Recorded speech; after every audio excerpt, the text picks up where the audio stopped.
Hello, hello les loulous, les amoureux de la voyance et des arts divinatoires. C'est Gabriel.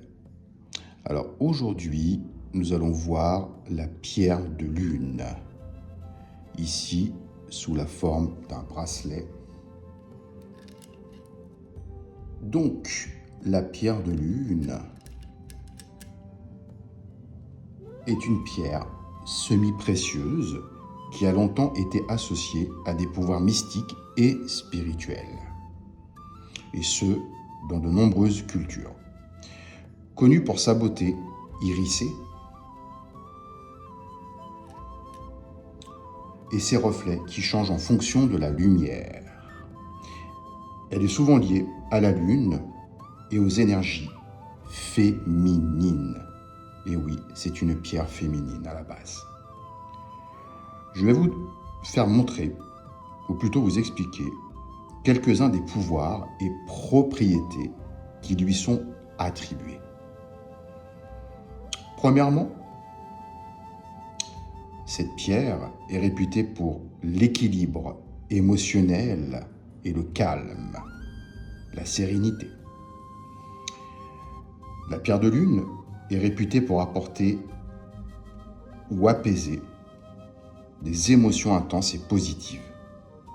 Ainsi réduire le stress et favoriser l'équilibre intérieur, que ce soit au niveau de son corps mental ou de son corps physique. En spiritualité, en initiation, en développement spirituel, elle est considérée comme un puissant outil pour la méditation et la croissance spirituelle, c'est-à-dire l'évolution spirituelle. Elle favorise le développement de l'intuition à travers le troisième œil, la médiumnité, la clarté mentale et l'ouverture à des énergies beaucoup plus subtiles. Je vous ferai d'ailleurs bientôt une vidéo sur les énergies subtiles pour mieux comprendre. Elle favorise également l'harmonie dans les relations. Associée à l'énergie de la lune, elle est liée à la féminité et à la sensualité. Certaines personnes croient que la pierre de lune aide à équilibrer les relations, en particulier les relations amoureuses, en apportant une certaine douceur, compréhension et sensibilité. À travers le bien-être, nous pouvons dire également qu'elle a des effets positifs sur le système hormonal, en particulier pour les femmes.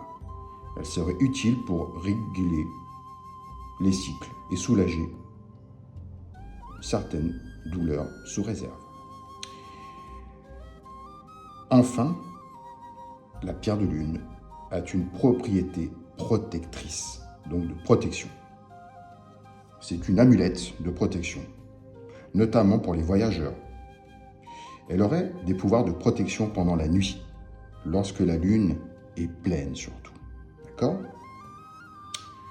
Alors, comment recharger son bracelet en pierre de lune ou sa pierre de lune tout court? Nous avons deux possibilités